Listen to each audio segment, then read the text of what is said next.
3 مقامات پر نیند کرنا یا 3 جگہ میں نیند کرنا یا 3 اوقات میں نیند کرنا یہ اللہ کو بہت زیادہ محبوب ہے۔ اور اسی طریقے سے 3 جگہوں پہ ہنسنا، 3 مقامات پہ ہنسنا وہ بھی اللہ رب العزت بہت زیادہ ناپسند فرماتے ہیں۔ وہ 3 جگہ جہاں پر نیند اللہ کو ناپسند ہے اس میں سب سے پہلے مجلس ذکر میں سونا، یعنی جہاں پر اللہ کا ذکر ہو رہا ہو، جہاں پر اللہ کی بڑائی بیان ہو رہی ہو، جہاں پر دین کا واعظ ہو رہا ہو، نصیحت ہو رہی ہو،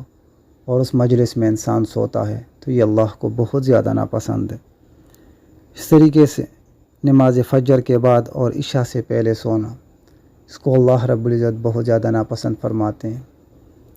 کیونکہ فجر کی نماز کے بعد یہ ٹائم اللہ کی بڑائی کا ہے،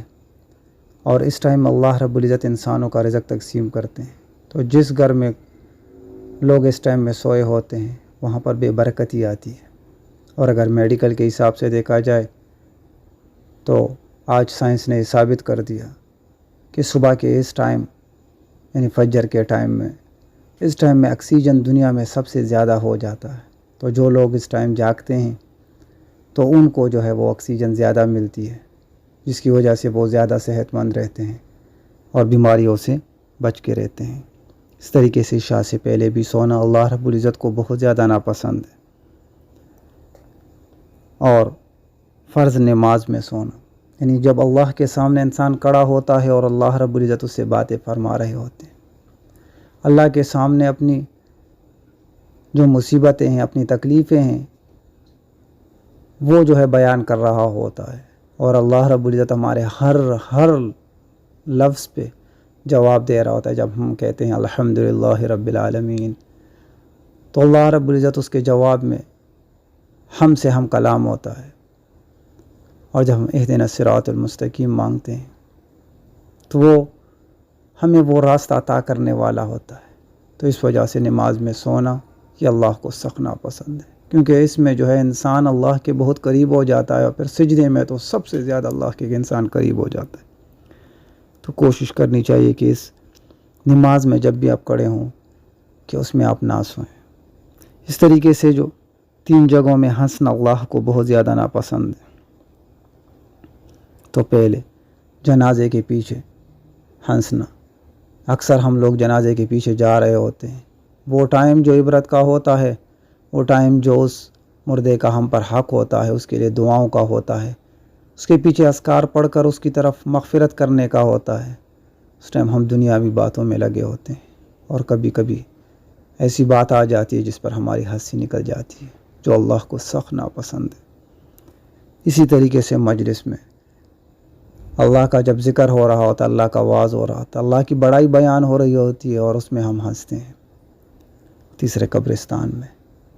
کہ قبرستان میں نبی پاک صلی اللہ علیہ وسلم کی حدیث کا مفہوم ہے جایا کرو کہ آپ لوگوں کو موت یاد آ جائے، اور اسر جب ہم جاتے ہیں اور ادھر ہنستے ہیں۔ اکثر ہم نے دیکھا ہوگا تدفین کا عمل جاری ہوتا ہے، اور ہم دنیائی مجلس جب شروع کر دیتے ہیں تو پھر شیطان ہم سے وہ کام کراتا ہے کہ جس سے اللہ ہم سے ناراض ہو جاتا ہے۔ تو اس میں کوشش کرنی چاہیے کہ ادھر ہم عبرت پکڑیں کہ اللہ اس پر جو گزر گئی، اس نے جبرائیل امین کو دیکھ لیا، اس پر جو گزر گئی، یا اللہ ہم پر وہ راستہ آ رہا ہے، یہ قبر میری بھی ہے، یہ قبر جو ہے یہ کوئی گڑھا نہیں ہے،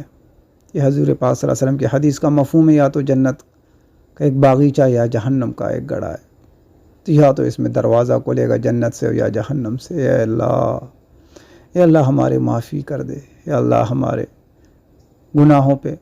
ہمیں معاف فرما دے۔ تو وہ معافی کا ٹائم ہوتا ہے، اللہ کی طرف توجہ بڑھانے کا ٹائم ہوتا ہے، اس مردے کے لیے دعا کا ٹائم ہوتا ہے کہ اس پر سخت سوالات اب آئیں گے، منکر نکیر آئیں گے، اسے سوالات کریں گے،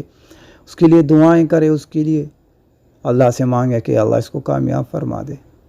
کیونکہ جو بندہ اپنے بھائی کے لیے خیر خواہی مانگتا ہے اللہ رب العزت سب سے پہلے وہ خیر خواہی اسی کو نصیب کرتے ہیں۔ تو انشاءاللہ کوشش کرنی چاہیے اس پر ہمیں عمل کی اللہ رب العزت توفیق عطا فرمائے، اور اس پر عمل کرنے کی کوشش ہم نے خود کرنی ہے، کیونکہ اللہ جب انسان نیکی کا ارادہ کرتا ہے تو اللہ پھر اس پہ اس کو اجر بھی دیتا ہے، اور وہ عمل اس کے لیے آسان بنا دیتا ہے۔ اس وجہ سے آج سے انشاءاللہ کوشش کریں گے کہ ان مقامات پر نہ سوئیں گے ان اوقات میں، اور نہ ان مقامات پر ہم ہنسیں گے۔ اللہ رب العزت میری اور آپ کی مغفرت فرمائے، آمین۔ اللہ حافظ۔